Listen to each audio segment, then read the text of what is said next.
अस्सलामुअलैकुम beautiful friends, my name is Arsalan Ahmed and you are watching PK bikes. तो friends, आज हम आपके लिए रिव्यू लेकर आए हैं, कंपैरिजन वीडियो भी हो जाएगी। हमारे साथ है ताबिश भाई। अस्सलाम वालेकुम ताबिश भाई। वालेकुम सलाम। क्या हाल है? ठीक ठाक, अल्लाह का शुक्र है।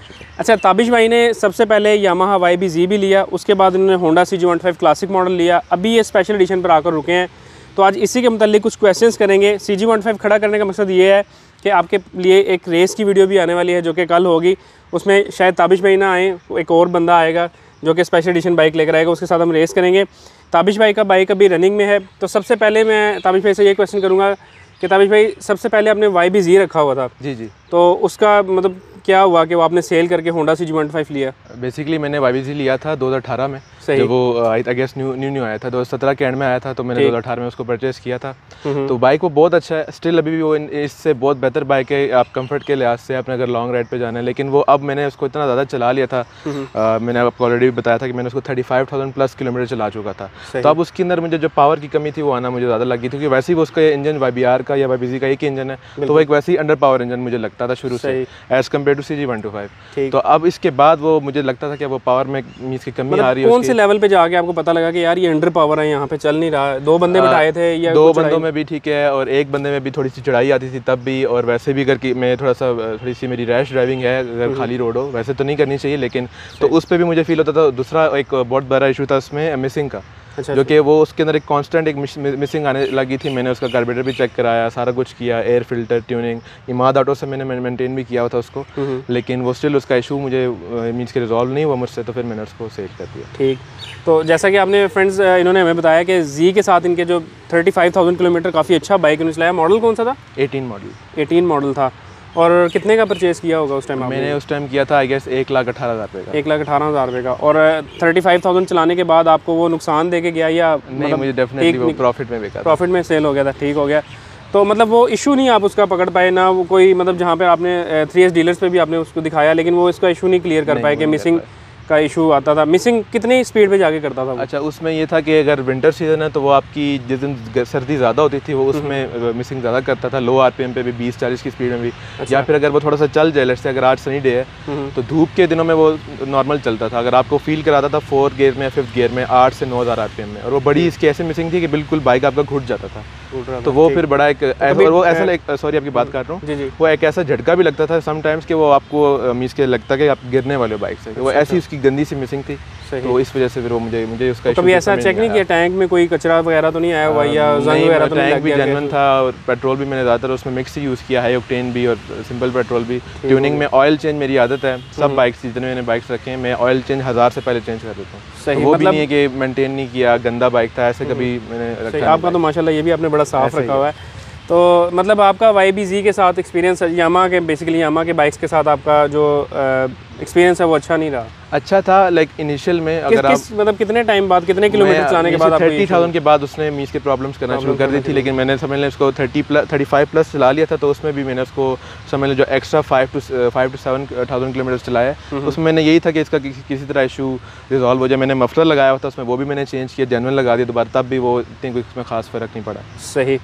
तो फ्रेंड्स, अभी आ जाते हैं नेक्स्ट। इन्होंने जब वो बाइक सेल किया उसके बाद इन्होंने लिया होंडा CG125 2022 मॉडल लिया था, क्लासिक लिया था, क्लासिक मॉडल लिया 22 मॉडल। वो भी इनको पसंद नहीं आया, उसके बारे में हम पता करते हैं कि देखें मेरे साथ जो इश्यूज़ हैं वो तो मैंने आपके साथ क्लियर किए।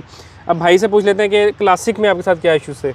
अब देखिए, मैंने जैसे आपको बताया कि मैं YB-Z चला रहा था, तो YB-Z की राइड इन दोनों बाइक से बहुत कंफर्टेबल है, उसमें वाइब्रेशन नहीं है, कुछ नहीं है। तो जब मैं डायरेक्टली YB-Z से इस पे आया तो मुझे तो ये, हालांकि ये मैंने ऑलरेडी 2013 में भी रखा था ये बाइक, तो मैं जब YB-Z से स्विच किया इस पे, तो मुझे बहुत ज़्यादा इसके अंदर वाइब्रेशन और एक जो कामता है ये बाइक, और फिर आपकी वीडियोज़ भी देख रहा था मैं, तो मुझे ऑलरेडी आइडिया था ये चीज़ है, यानी वो प्रॉब्लम मेरे साथ नहीं थी, बिल्कुल सबके साथ ही है। अच्छा, कुछ लोग कहते हैं कि कुछ टाइम चलाने के बाद, यानी कि 3-4 हज़ार या 5,000 चलाने के बाद आपकी इशूज़ ठीक हो जाएंगे, क्योंकि बाइक अपनी जगह वापस बैठ जाता है। तो आपने वो बाइक मैंने वो 1500-1800 में बेच दिया था। वो अभी भी बाइक मैंने आपको बताया नेबर्स के पास है, तो वो आई गेस अभी भी 25 मतलब अगर 2000 के करीब थे तो तब भी ये इश्यूज नहीं होने चाहिए थे। यही बात है, चेकअप वगैरह कराते थे, साथ ट्यूनिंग वगैरह सारा टाइम पे टाइम कराते थे। होंडा से उसका मैंने ऑयल चेंज वगैरह आई गेस 2 ही ट्यूनिंग्स कराई हैं, 2 की 1 ट्यूनिंग कराई है वो उसके बाद। लेकिन उसमें एक तो ये इंजन की केम की नॉइज़ थी, सही ठीक है, जो कि मैंने बहुत सारी वीडियोस भी देखी, रिसर्च भी की, लेकिन मैंने फिर भी ले लिया क्योंकि उस टाइम मेरा बजट भी उतना नहीं था, और उस टाइम आई गेस मैंने लिया था 155 समथिंग का। सही, ठीक है। आज आपको मेरे से तो एक 180 का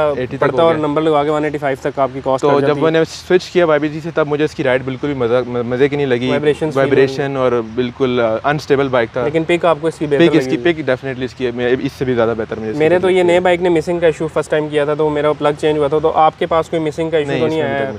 और बबलिंग वगैरह जिस तरह बाइक तेज करते हैं तो नहीं, मैं अभी तक आपको बताया 80 to 90। इसमें नहीं, आपको क्लासिक में पूछ रहा हूं। क्लासिक में था, बिल्कुल था।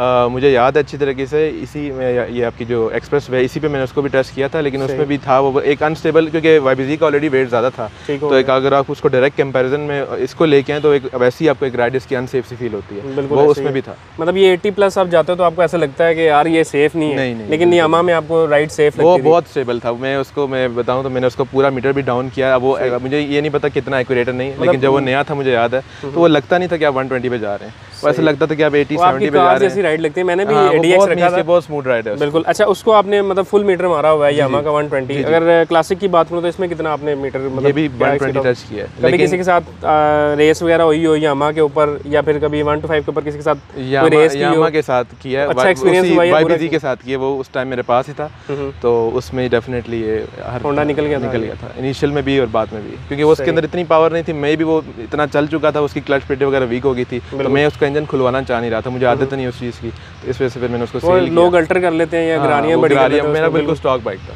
सही। अच्छा, कभी ऐसा एक्सपीरियंस हुआ कि आपने होंडा CG125 रखे हुए या फिर यामाहा YBZ रखे हुए, मरी का टूर आपने लगाया हो, या वहाँ पे आपको कौन से बाइक की जो राइड है वो ज़्यादा सेफ और बेटर लगी? मैंने YBZ के ऊपर मैंने मरी तो पर्सनली खुद भी किया है, नथिया गली वगैरह, लेकिन मेरा ही बाइक मेरे दोस्त ने नारायण का गान तक भी उसको लेके गए हैं। जी था वो, हाँ, आपका ही बाइक था। हाँ, लेकिन वो उस टाइम ज़रा अपनी समझ लें आई गेस नया था, 10 to 15,000 किलोमीटर तक वो चला था, तब वो लेके गए थे, तो उस वक्त उसकी परफॉर्मेंस ठीक थी।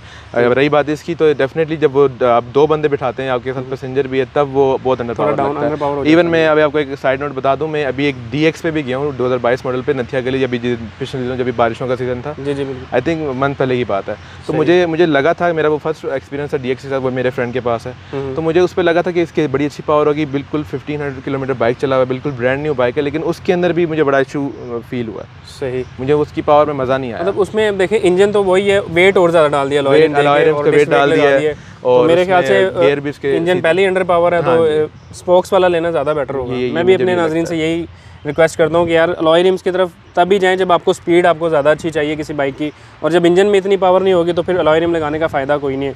मैं इसमें सोच रहा था कि मैं इसमें अलॉय रिम लगाऊँ। खैर, आते हैं अब इनके होंडा CG125 स्पेशल एडिशन की तरफ, जो इन्होंने क्लासिक सेल किया और फिर इन्होंने स्पेशल एडिशन लिया, और इन दोनों में मतलब इनको साथ खड़ा करने का मकसद मेरा सिर्फ यही था कि ये क्लियर कंपैरिजन आपको करके बताएं कि मतलब बताएं इसमें कि दोनों में इनको इसमें अच्छाई क्या लगी, मतलब क्या बेटर पाया इन्होंने स्पेशल एडिशन में। जी ताबिश भाई। अच्छा, इसमें यह है कि जैसे मैंने आपको बताया इसकी राइड मुझे अनसेफ लगती है, तो इसका वेट थोड़ा ज़्यादा है, आई गेस 108 kg इसका वेट है, 1 kg YBZ से भी ज़्यादा इसका वेट है, तो इसकी राइड इसकी राइड में बहुत फ़र्क है। ये काफ़ी स्टेबल और इसकी रोड ग्रिप मुझे अच्छी महसूस होती है इसकी, अगर मैं कंपेयर करूँ CG125 क्लासिक के। बाकी इसके अलावा पावर में मुझे थोड़ा सा ये कम लगता है, वो मैं इसको इसके नंबर दूंगा क्योंकि इसका वेट कम है इससे, तो पावर में तो अभी भी ये इससे ऊपर है। लेकिन ये अगर आप स्मूथ राइड के लिए लेना चाह रहे हैं, और मैंने अगर YBZ से इससे पहले YBZ के बाद ये लिया हो तो डायरेक्ट शायद मैं कभी सेल ना करता, क्योंकि मुझे वाइब्रेशन इतनी इसमें नहीं है, वाइब्रेशन वो वाली, तो इसमें वाइब्रेशन उस तरह से नहीं, ना इसकी कोई गियर लीवर काम होता है ना कुछ होता है, तो इसकी राइड इससे बहुत अच्छी है। और इसकी बिल्ड क्वालिटी भी थोड़ी सी मुझे सॉलिड फील होती है। जैसे आपको पता है इसका ये फ्रेम इसका थोड़ा सा वाइड है, पिछला इसका ड्रम बड़ा है, इसके चेन कवर में फ़र्क है, इसके बोल्ट्स में फ़र्क है, तो इससे ज़रा बिल्ड क्वालिटी इसकी इससे मुझे बेहतर लगती है। सही। तो जब क्लासिक सेल किया उसके बाद नहीं कोई माइंड बना कि यार कि सुजुकी का कोई बाइक ले लूँ, क्योंकि इस बजट में आपको उस टाइम मतलब सुजुकी की भी एक ऑप्शन आपको मिल जाती है, ऐसे ही है। थोड़े पैसे डाल के आप, क्योंकि टूरिंग के आप मुझे लग रहा है कि शौकीन हो थोड़ा सा। 150 का मुझे था आइडिया, लेकिन वो मुझे घर वालों ने भी बेसिकली मेरे बड़े भाई ने मना किया था, क्योंकि एक तो उसके पार्ट्स बड़े महंगे हैं आई गेस स्टिल। बिल्कुल। और फिर उस टाइम आपको मजे की नहीं लगी? हाँ, और उस टाइम ये न्यूज़ चल रही थी कि जी डिसकंटिन्यू होने वाला है ऐसे। बिल्कुल। ठीक है, जब ये मैंने ये लिया था तो उसके मंथ बाद वो हो गया था डिसकंटिन्यू, तो मैंने आई गेस अच्छा डिसीजन था कि मैंने वो नहीं लिया। तो ये न्यूज़ आपने सबसे पहले कहाँ पे देखी थी डिसकंटिन्यू हो रहा है? बहुत सारे यूट्यूबर थे, आप भी थे, सबसे पहले हमने इसको लॉन्च किया था इस न्यूज़ को। अच्छा, जिस तरह आपने कहा कि मैंने GS नहीं लिया, लेकिन हमारे पाकिस्तान में होता है ऐसे कि जो मॉडल डिसकंटिन्यू होता है ना उसकी प्राइस ऊपर चली जाती है। अभी जिसके पास है वो माशाल्लाह से 3.5 लाख से ऊपर की वो डिमांड कर रहे हैं जिस शोरूम में अवेलेबल है। तो अच्छा, इसमें आपने बेटर फील किया। अभी मुझे ये बताएं कि इसमें जो एक्स्ट्रा ऑप्शंस हैं वो तो एक 5 गियर आपको एक्स्ट्रा मिल जाते हैं और साथ साथ आपको सेल्फ स्टार्ट का ऑप्शन मिल जाता है। सबसे पहले बात करते हैं इसके सेल्फ स्टार्ट पे। कभी तंग किया सेल्फ स्टार्ट ने इसमें? हाँ जी, मैं बिल्कुल करता है तंग कभी कभी मीस के। वैसे तो बाइक इतना भी नहीं चला, लेकिन कभी कभी ऐसा भी होता है जैसे बाइक चल के आए, गर्म है ऑलरेडी, लेकिन फिर भी आप उसको सेल्फ देंगे तो कभी कभी नहीं स्टार्ट होता, तो आपको चोक करनी पड़ती है, फिर किक करनी पड़ती है। अगर तो गर्म है तो फिर तो स्टार्ट होना चाहिए। नहीं, कभी कभी यामा में ये भी नहीं, यामा का सेल्फ जो है ना, ठंड है या गर्मी है तो उसमें ठंड में कभी कभी प्रॉब्लम करता था वो भी। हाँ, अगर बाइक आप ज़्यादा मतलब कार ले 100 में से 10% उसकी, इसका सेल्फ थोड़ा सा डिले भी लेता है, थोड़ा सा टाइम भी लेता है स्टार्ट होने में, लेकिन ये है कि प्रॉब्लम करता है। और अगर वैसे अगर ये ठंडा होता तो फिर तो ये होता ही नहीं स्टार्ट सेल्फ से। कभी चलते हुए इसने मिसिंग दी है आपको? नहीं, मिसिंग अभी तक मिसिंग वगैरह कोई नहीं, मतलब ठीक है, ओके बिल्कुल। तो ट्यूनिंग वगैरह टाइम पे आप इसकी करवा लेते हैं सारा, मतलब आप बाइक मैंने देखा है ख्याल रखने। सेकेंडली बात करते हैं 5th गियर की, मतलब आपने जितने भी पहले बाइक चलाई जी के अलावा क्लासिक आपने चलाया 4 गियर में, तो इसके जब आप 5th गियर में जाते हैं तो इससे उससे आपको क्या डिफरेंस महसूस होता है? ये है कि ये बिल्कुल मीन्स के साइलेंट हो जाता है 5th में जाके, बिल्कुल स्मूथ हो जाता है। इसके 5-6 हज़ार आरपीएम पे चला जाता है और 80 तक स्पीड चली जाती है, तो बिल्कुल पता नहीं लगता आपको। तो ये है कि अगर आपको फ्यूल एवरेज भी लेनी हो, उससे अगर इसकी थोड़ी बेहतर मुझे लगती है मेरे टेस्ट के मुताबिक, सही, तो ये उससे उस हिसाब से बेहतर है कि आपको शोर नहीं लगता कि इंजन में वाइब्रेशन और वो शोर नहीं आ रहा कि बाइक अगला गियर मांग रहा है, जो कि इसमें फील होता है बिल्कुल। लेकिन उसके अंदर डेफिनेटली उसके अंदर पावर का फिर एक एडवांटेज जो कि इसके अंदर थोड़ा सा मुझे लगता है कम है। सही, तो फ्रेंड्स थोड़ा सा अभी कर लेते हैं साउंड का डिफरेंस, क्योंकि स्पेशल एडिशन है और ये क्लासिक मॉडल है। ये भी आपको स्टार्ट करके चेक कराएंगे, तो पहले सेल्फ स्टार्ट करके आप इसको चेक कराएंगे कि इसका साउंड कैसा है। जी, तो आपको साउंड चेक करवा देते हैं। मैं अपना भी बाइक जो है वो स्टार्ट कर लेता हूँ।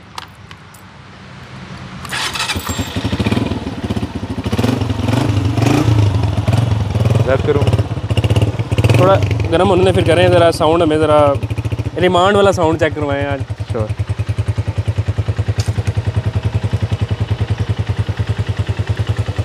अच्छा, आपने आफ्टर मार्केट ये हॉर्न भी लगाए? ये बस मैंने हॉर्न नहीं किए, भी 2 दिन 3 दिन। ये भी ज़रा चेक कर लेते हैं, काफ़ी हैवी है। तो इससे मेरे ख्याल से ये जो हमारी ट्रैफिक पुलिस है इस हॉर्न से मना करती है, लेकिन वैसे मैंने जो हमारे ट्रैफिक के हालात देखे हैं तो उसमें ये हॉर्न बेस्ट है, क्योंकि वो जो सिंपल हॉर्न होता है वो तो उसको कोई सुनता ही कोई नहीं है, ऐसे ही है।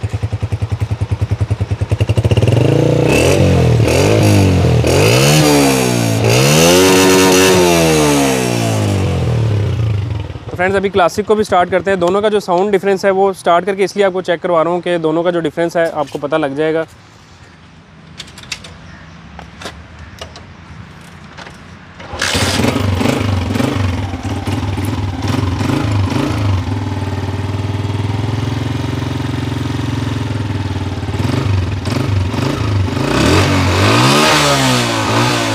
आप इस साइड में हैं ज़रा, क्योंकि आपके माइक लगा ना, ज़रा रिकॉर्डिंग सही हो जाएगी आवाज़ की।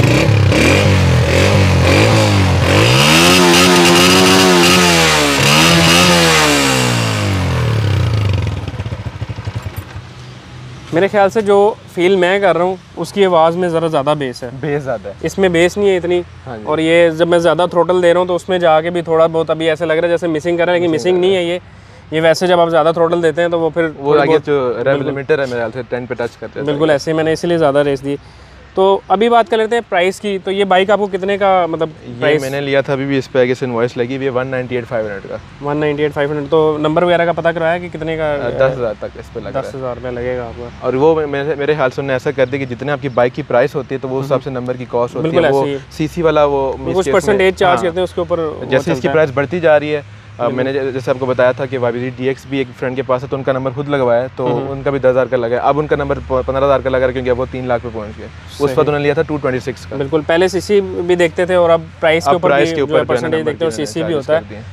तो फ्रेंड्स आपने ये रिव्यू देखा, कंपैरिजन एक वीडियो आपको दिखाई। अब नेक्स्ट जो हमारी इसके ऊपर वीडियो आएगी, हम स्पेशल एडिशन के साथ क्लासिक की एक रेस भी आपको करके दिखाएंगे, जो एक फ्रेंडली रेस होगी। बस एक माइंड में मेरे क्वेश्चन आ रहा है कि इसकी जगह पे अगर आपको कोई और होंडा का बाइक मिले, यानी कि जैसे मैं अब CB125F के बारे में मैं पर्सनली खुद भी सोच रहा हूँ, स्पेशल एडिशन में मैं आना चाह रहा था, आपसे काफ़ी तारीफ़ें सुनी, भी मेरा माइंड भी बन रहा है, लेकिन मैं कोशिश है मेरी है कि अब थोड़ा सा अलॉय रिम्स की तरफ भी जाके देखा जाए। CB125 अगर मैं उससे थोड़ा सा कंपेयर करूँ तो आपको अगर चॉइस में दोनों में बाइक हो तो आप ये वाला बाइक परचेज़ करेंगे या अलॉय रिम वाला परचेज़ करेंगे? आई गेस मैं स्टिल इसकी तरफ जाऊंगा, लेकिन मुझे इसमें एक चीज़ की कमी जो फील होती है वो फ्यूल गेज की है।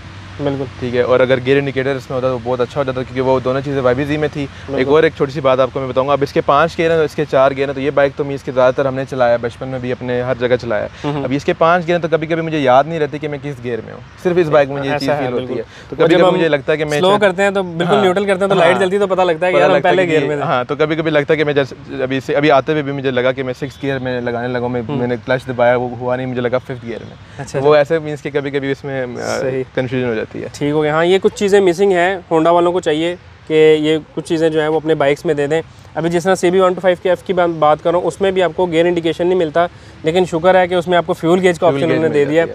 और मीटर भी मैं ये चाहता हूँ कि यार डिजिटल कर दें, तो उसमें ये होता है कि डिजिटल में आपको सब ऑप्शंस मिल जाती हैं। उसमें आपको speedometer, odometer, fuel gauge, time वगैरह ये वो सारा कुछ मिल जाता है। तो थोड़ा बहुत बेसिक चेंज होना चाहिए इस बाइक में। और हाँ, ब्रेक से एक और लास्ट चीज़ याद है कि इसकी पिछली ब्रेक और इसकी ब्रेक में बहुत फ़र्क है। तो मुझे इसकी ब्रेक परफॉर्मेंस YBZ जैसी नहीं है, बट स्टिल इससे बहुत अच्छा। सर इसकी नहीं है ग्रिप, बिल्कुल भी। मैं क्लियर बात करूँगा, इसको काफ़ी ज़्यादा दूर पहले ही आपको समझ जाना चाहिए। तो मुझे काफ़ी देर पहले ही इसको ब्रेक करना पड़ता है, ठीक है। फिर नॉर्मल से मुझे फ्रंट ब्रेक भी यूज़ करनी पड़ती है। जैसे आप बता रहे हैं कि इसकी ब्रेकिंग काफ़ी अच्छी है, स्टॉपिंग पावर इसकी अच्छी है, रोड ग्रिप वगैरह भी अच्छी है। क्योंकि वेट भी ज़्यादा, तो वो उसको वैसे एक डिसएडवांटेज है, तो वैसे थोड़ा सा स्लो जल्दी हो जाता है इससे। तो ब्रेक भी थोड़ी सी अच्छी है, तो इस वजह से ये चीज़ इसमें है। ठीक। और प्राइस का जो डिफरेंस आपने देख लिया, ये अभी जो इसकी प्राइस है वो 179,500 इसकी प्राइस है, यानी कि 1,80,000 ही राउंड अबाउट कर लो। तो उसकी आपने क्या प्राइस बताई है? मैंने जब लिया था तो 198,500 का था, अभी 2,11,500 का है। 2,11,500। तो आई गेस अभी कल से फिर माइट भी प्राइस मतलब 30 से 40,000 रुपये का डिफरेंस आ रहा है दोनों में, ठीक है।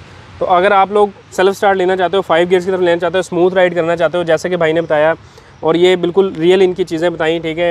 इन्होंने कोई भी अपने से नहीं बताया, ना ही कोई ये पेड रिव्यू कर रहे हैं होंडा की तरफ से। वैसे मेरा अपना एक माइंड है कि अगर स्पेशल एडिशन से ऊपर की कोई चीज़ लेना चाह रहे हो आप, तो फिर आप CB125F, जो मैं खुद रिव्यूज़ लेकर आऊँगा आप लोगों के लिए। तो बस लास्ट में आपको अरसलान अहमद और ताबिश भाई आपसे इजाज़त चाहेंगे इस वक्त साथ, कि अल्लाह आपको हमेशा खुश रखे। मुझे अपनी दुआ में याद रखिएगा, ताबिश भाई को भी अपनी दुआ में याद रखिएगा। अपना बहुत बहुत ख्याल रखिएगा। अल्लाह हाफिज़।